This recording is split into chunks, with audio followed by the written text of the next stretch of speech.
make a point to introduce some of the artists that we're featuring this year at Live.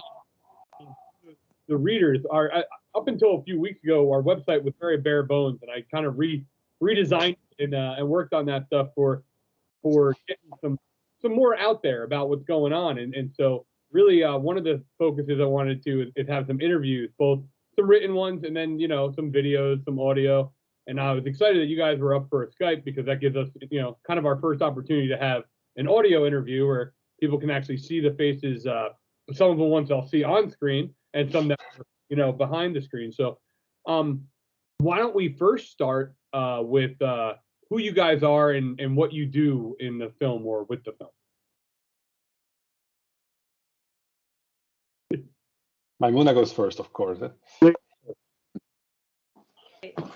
So hi, my name is Maimuna Baji, and I play Nora Danso in the movie.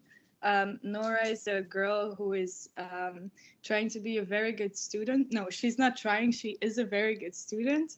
And she is the one who's kind of the leader of the group who wants to have really good grades with the movie that they're making for school, together with the two other boys who are sitting here with me. Well, then why don't we transition to those two other boys that are sitting here with you? Yeah, okay. Hi, I'm Tristan, and I play the character of Bas.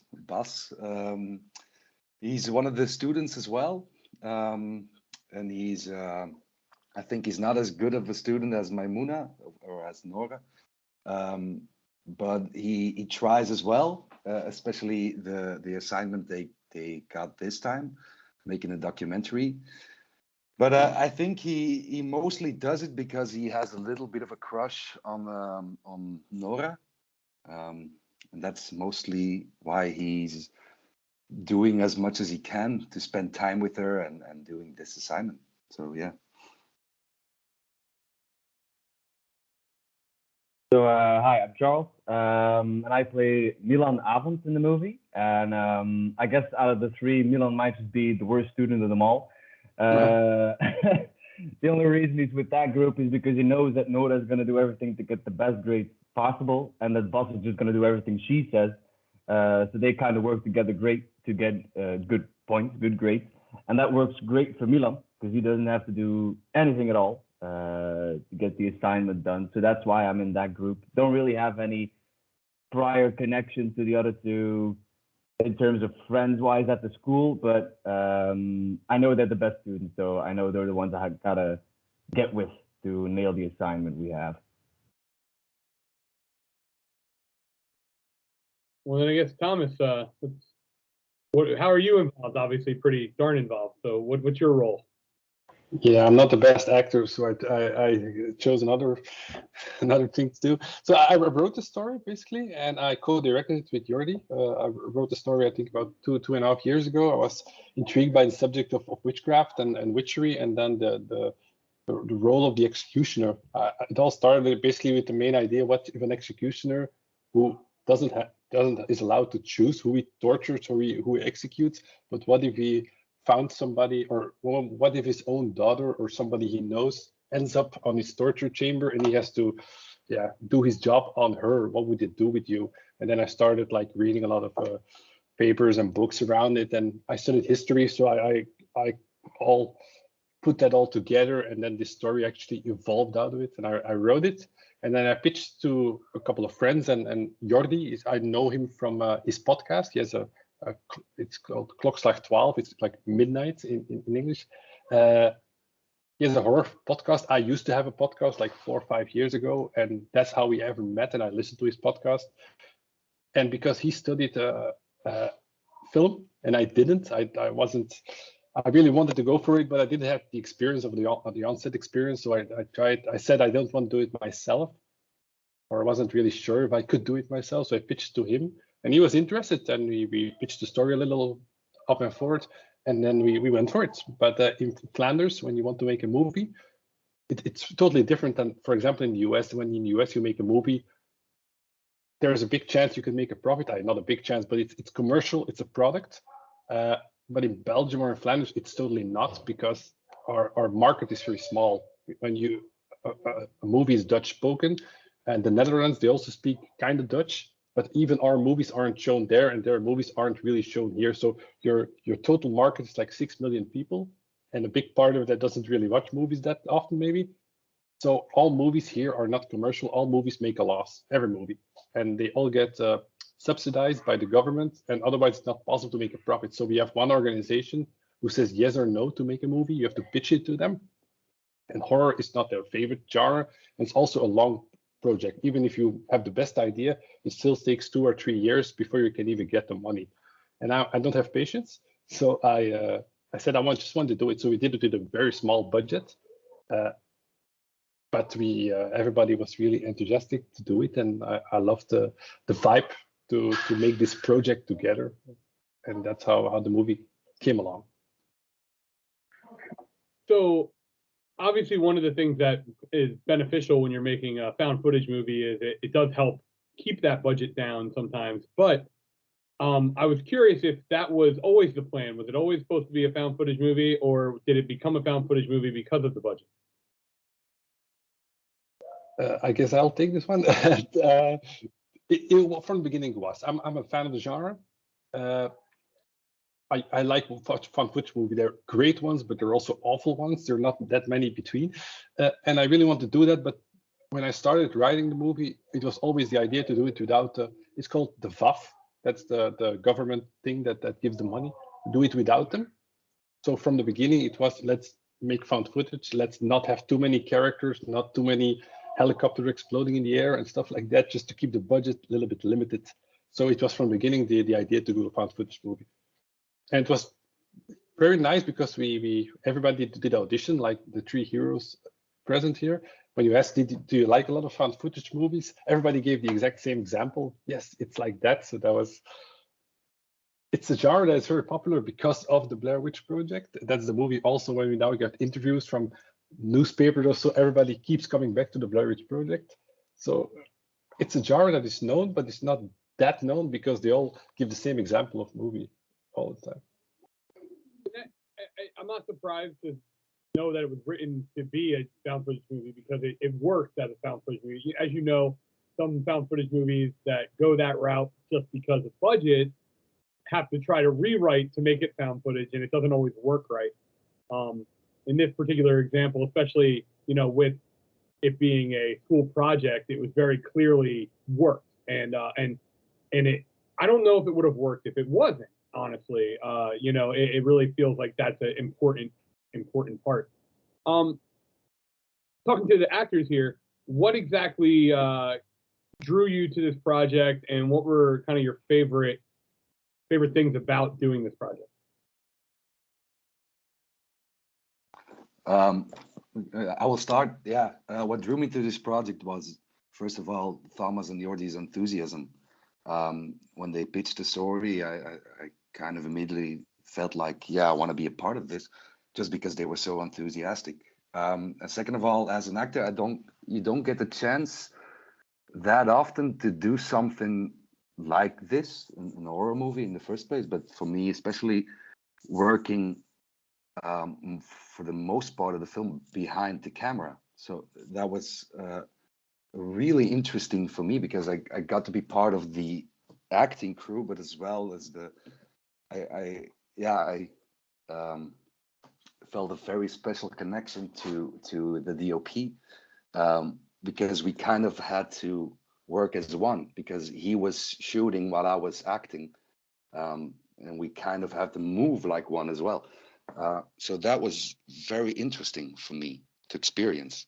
And second of all, whilst we were shooting, I think this was one of the most fun things I've ever done in my professional life, just because of how awesome everyone was on set. And yeah, just that.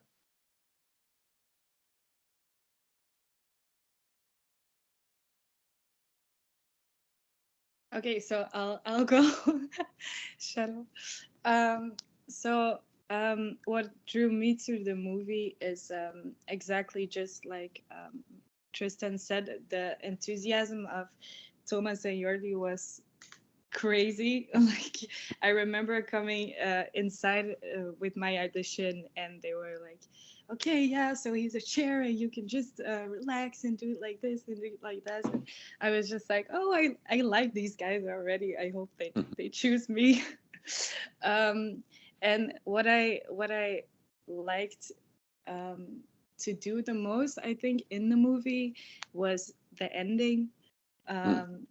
And maybe you would not expect that I liked that the most, but I think it was just very interesting for me as an actor to experience, yeah, the special effects and the torturing, you know, how, because I always saw horror movies from just watching them and not from behind the scenes, and I never knew like how they would do it and how they would make it seem real and all that stuff. So it was very interesting for me to get to experience that, and I loved the fact that everyone was so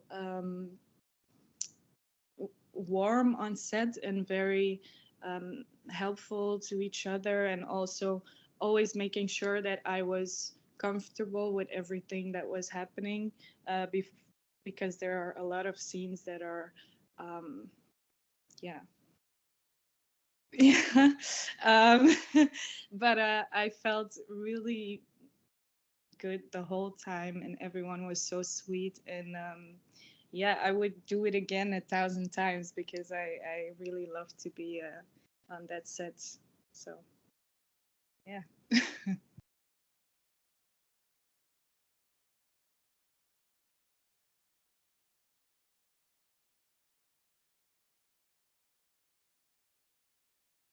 Do you have anything to add, Charles, about what drew you to the project? Oh, well, I think I missed a bit because I think my connection dropped there for a second.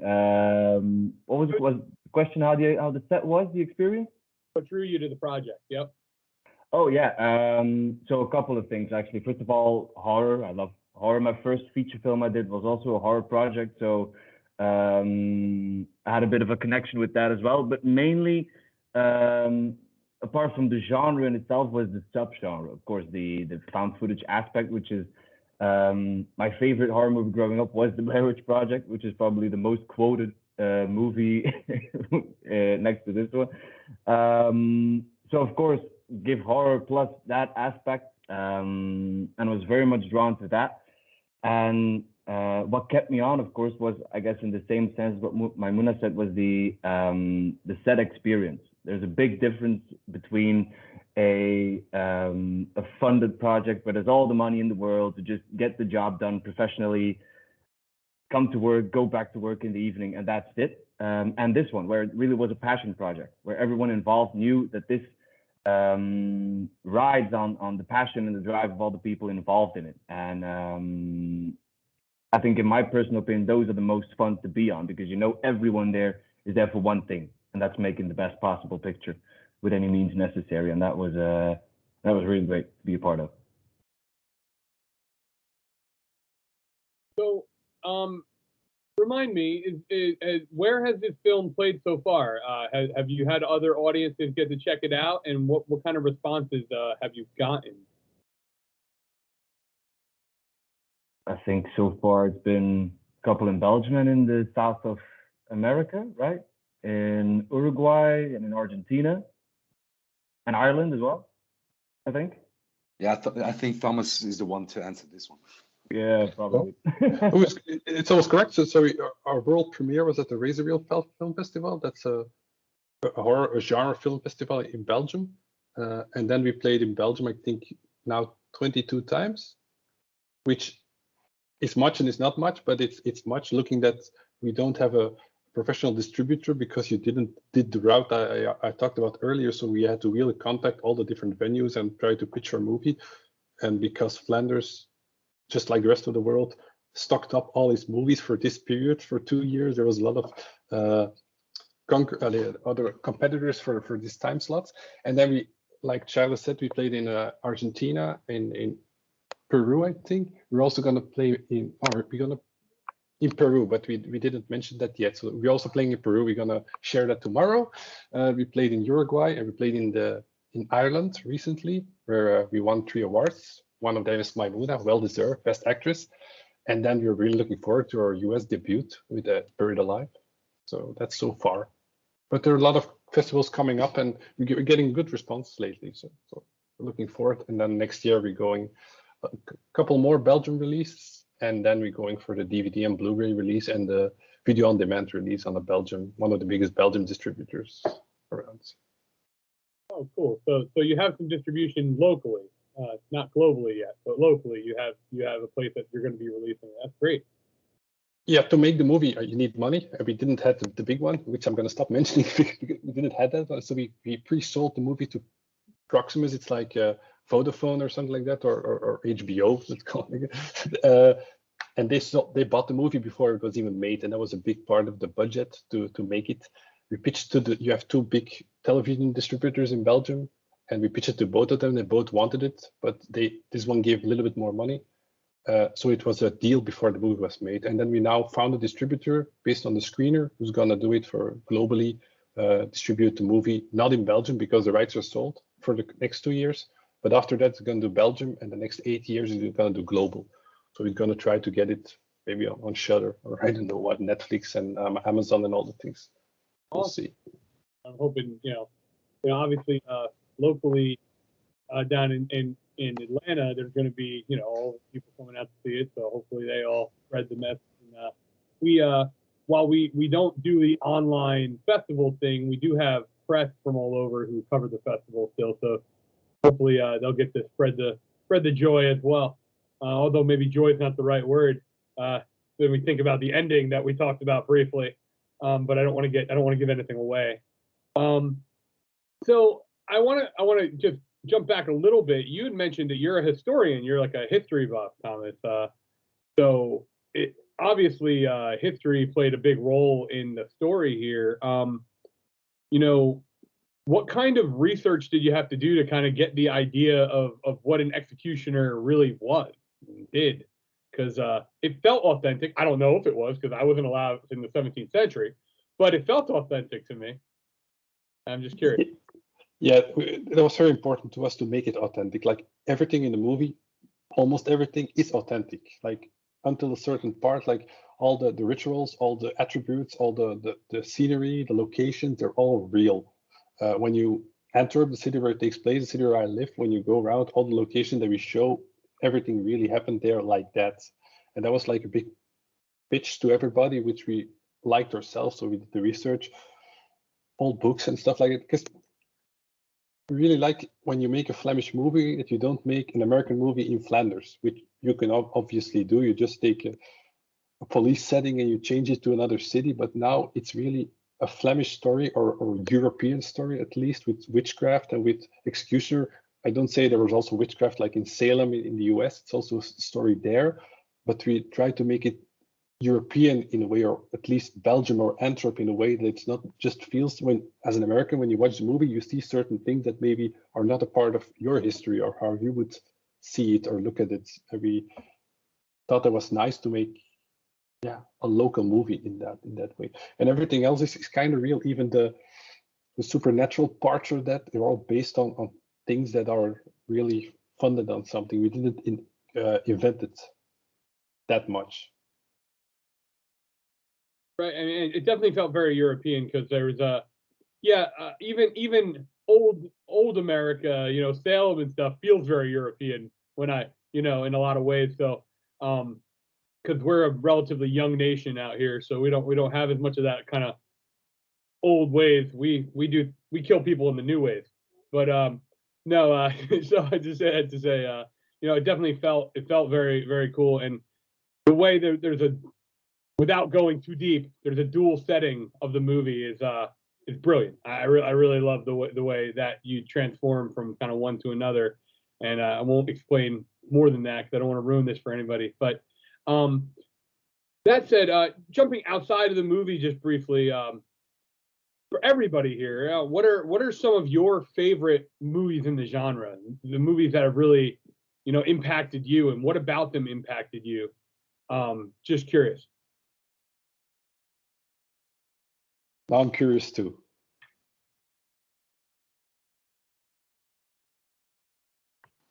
I'll give it a go. Charlotte, yeah, you start, Charlie. I saw one recently for the second time, I think. It was VHS, the second one. I saw it like a couple of years ago, and I knew it was one of the most crazy movies I've ever seen in my life, but I couldn't remember why. So I watched it again, and I got reminded once more that what really got me is it's not one overarching, not really, kind of, but not really an overarching story. Just these fragments, these short clips of other horror movies that are just distilled into this pure 15-minute horror fest, and that 3 to 4 times in a row in just one movie. And that really got me, how it keeps that pace so very high. You never know what's going to happen next, and you're always on the edge of your seat. But it's just 4 different stories, and even then, it manages to captivate your attention all the movie through because it's just so absolutely crazy. So yeah, that one is one of my favorites in the genre. Absolutely. Before I pass to the next person, I would say if you haven't seen the new one, VHS 94 yet, get out there and check it out because it's got some great segments. I'm a big supporter of the whole franchise, with the third one being my least favorite, but I still like it. And I have to be honest, I know people who are part of the production team of the new one, so but even if I didn't, I was blown away by it. I had to call them up and be like, listen, guys, you killed it. You killed it. So I'm a big fan of those, and they're also really good at using that found footage conceit, like we were talking about, in a effective way. Whoever wants to go next, jump right in. Yeah, I think I'm gonna have to sit this one out because I don't know much about the genre, to be honest. And I know Thomas doesn't like this answer, but I'm not that familiar with a lot of found footage films, so I'm gonna pass this one to Maimouna. Okay, so I'm gonna follow Tristan. It's not that I don't. The thing is, in one way, I love horror, but like in general, what I love about it is the fact that I usually don't want to start watching because I'm someone who gets really scared, like, and cannot sleep for a month, and really needs to put on lights and grab my dog to sleep with me because I'm so scared. But at the same time, what I love about this genre is that it always seems to catch me. Like, if there is a movie on screen, I'm drawn to watch it till the ending. And that's a thing that I only have with this genre. It's like, I want to watch what's going to happen. And I feel the adrenaline of the movie most of the times. And I started watching Cannibal Holocaust, I think 3 weeks ago, just like the beginning. And then I stopped because I was like, okay, so I'm not going to sleep for the next year if I'm going to watch this movie till the ending. So I'm kind of looking for a partner who's going to watch the horror movies with me, and then we can see how it goes. But alone, I'm not capable of doing that. As someone who gets scared a lot and struggles, that is a pretty daring thing to go right into Cannibal Holocaust. So I'll give you some kudos for that. I personally struggle with that movie just because of the non-simulated animal violence. Turtle. However, stunning movie in a lot of ways. How about you, Thomas? Yeah, I think pure found footage wise, of course, Blair Witch was a big inspiration for it. But I think even my favorite found footage movie would be the Rec ones, the Spanish ones. I don't know if you saw it. Rec 1 and 2. I think they're maybe the best found footage movies I ever saw. I think also the journalism part, which we also try to do in DUYSTER, like Rec and Blair Witch has that. Another found footage movie I like is The Visit from Shyamalan. I think he sometimes goes wrong, but The Visit I really liked one. And a movie we discussed a lot during the making of the movie because the DOP is a big fan of As Above, So Below, one in France where they go underground. It's not my favorite one, but like the colors and stuff, like the Michiel or DOP, he likes that one a lot, so we discussed it during the making. And on Broadway and horror, I think the Texas Chainsaw Massacre is one of my favorite ones, but it also has an influence in the movie, which you probably feel or see around there. So I think that are the main inspiration for that. And then I'm also a big fan of, I don't know if you know, Martyrs from Pascal Laugier. That's from the French extreme genre. They remade it. I think the Weinstein Company remade it. Is it Martyrs for us? Yeah, Martyrs. Yeah. But there's an English version and a French version. The French one, the American is horrible, but the French one is one of my favorite movies of all time. I will agree that that's a movie I'm not sure if I'll ever watch again. But I think about it a lot, in both good and bad ways. It really impacted me. It's one for Maimuna, for sure. Mind-blowing film. If you don't really jive with the Cannibal Holocaust, maybe don't go to Martyrs. Just warning. I mean, just don't. It's tough. But yeah, some great selections there. Rec as far as found footage is a great choice for sure. I'm a bit of a found footage junkie. I really like even some super low budget stuff, like made on a camcorder with zero budget kind of movies. But if the conceit is there, if the idea is good, like a good example, if you're really into the found footage stuff, Thomas, a movie called Murder, Death, Koreatown that came out last year or the year before. It's one of those vague. It got released different times, different places. Virtually no budget, really weird story, but the idea behind it really cool. And I'm really into found footage, and I think that what I loved about your film is there was a really logical, interesting buildup, and I just knew from the beginning it was going to deliver at the end. I wasn't sure how. Like, I really didn't know how it was going to deliver, but I knew it was going to, and then all of a sudden it did, and I was like, oh shit. Like, it hit me. And like I said, our other programmer, I sent it over, I was like, you got to get on this. You got to watch this one. And he's like, oh, it's pretty good. And then all of a sudden he sends me a text when he gets to the end. He's like, oh, this is it. We're doing it. We're playing this movie.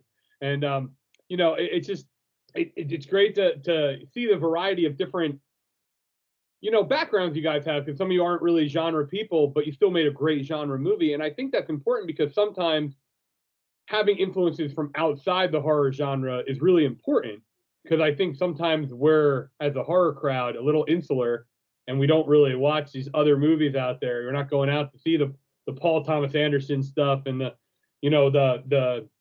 stuff from other countries, even, some of this other foreign stuff. Like you guys have, I'm sure there's a lot of Belgian stuff I've never heard of, but in general, the movies from European movies, and I think it's really awesome to have a variety of different inspirations, and I think you guys clearly do. Just curious, anything else you would want to share about the film, about the process, or just with the people who are going to be watching this film, things they should prepare themselves for, things that you just think you'd love to share, or stories from the set, anything kind of as we wrap up. Yeah, one thing I would like to mention is the COVID factor in making this movie, because we started filming back in March of 2020, when COVID was just a Chinese disease. And then all of a sudden we went into lockdown and we had to shut down the whole set. And then we picked up again, I think half a year later in September. And then another year later, this movie came out. So I feel like during the whole COVID period, DUYSTER has been, like something to hold on to. And it was really weird when it went into premiere, because all of a sudden, like, the DUYSTER chapter was done, but the COVID chapter wasn't done yet. So that was pretty weird for me. So, yeah.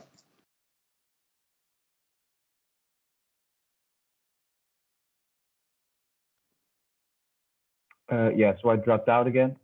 My connection was lost once more. Like anything you want to share with people before we kind of wrap up, anything really, as far as the film, the process, just things people should know going in, stories, really, I don't care. Anything you want to share. Anything I want to share. Great. Something topical, preferably, I guess.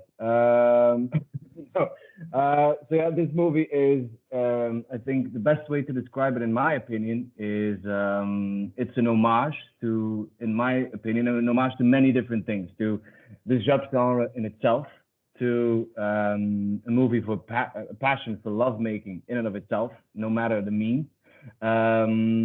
But mainly, I think it's an homage to a story that, I don't know how to put this, but basically what it means to me, let me say it like that, is for me it was a transition, a first leading part, a first professional production, so to say. So to me, it's a step into a new direction, possibly. That's what it symbolizes for me personally. And I think I might not be the only one having this feeling about this movie, but that's what makes it so special for me, particularly since it was such a unique way of filming with the found footage aspect, but also with the broken up filming period, starting in March, breaking for 6 months, starting again in September.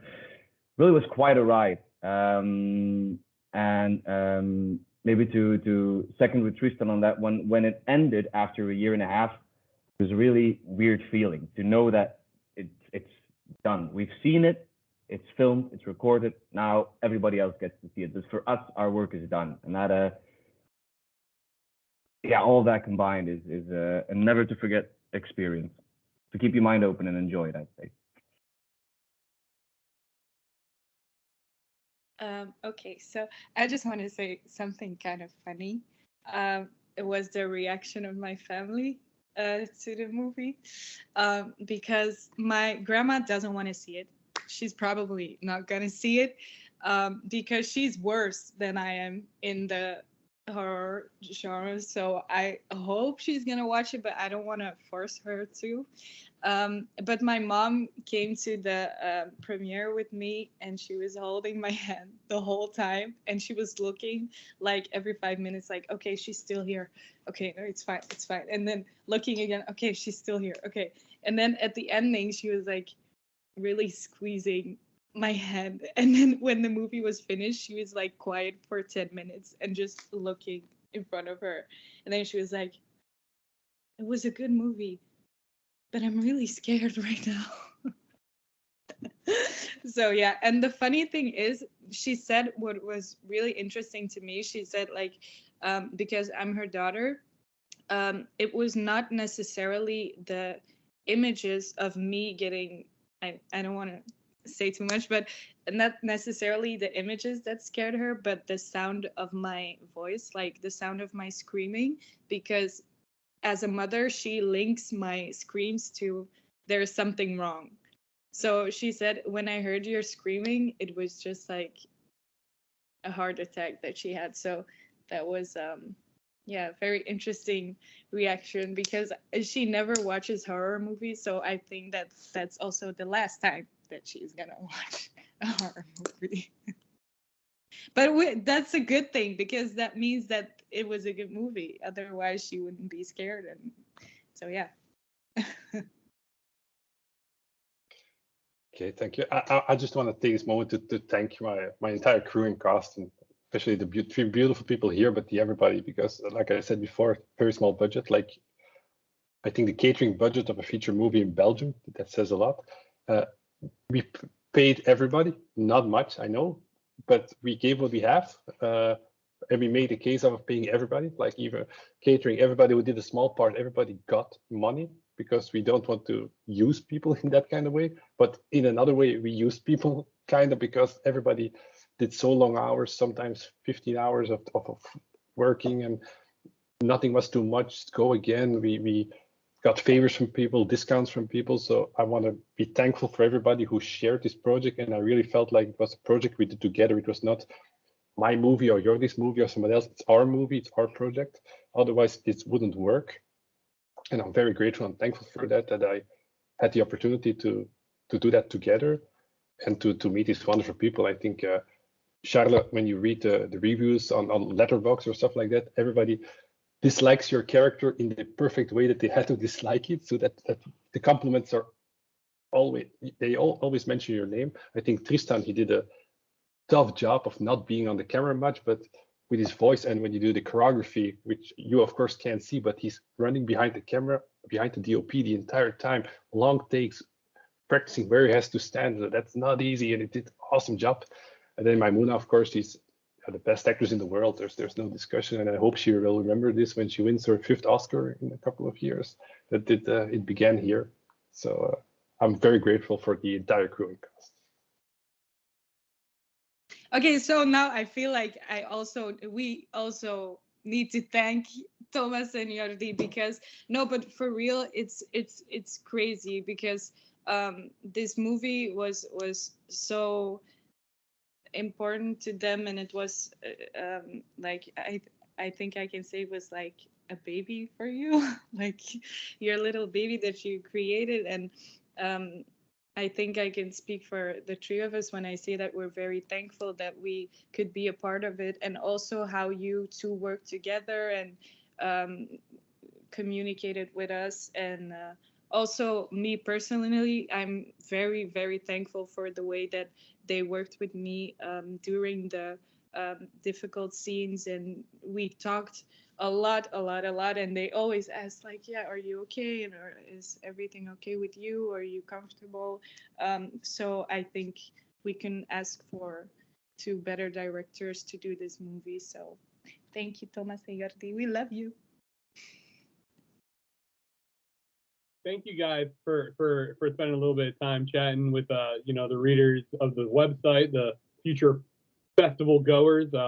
I'm also going to take the audio form of this and put it as a podcast on my personal website. So I'll send you the link to that too, so people can check out the interview. If they don't have time to sit and watch it, they can still listen to it. So get a chance to hear your thoughts at least. And again, I'm looking forward to seeing the reactions of our folks down in Atlanta and beyond, and excited to see what happens internationally with both this film and all your future endeavors, guys. So thanks again. Thank you. Thank you. Be in touch. Thank you, Justin. Bye. Thank you very much. Bye.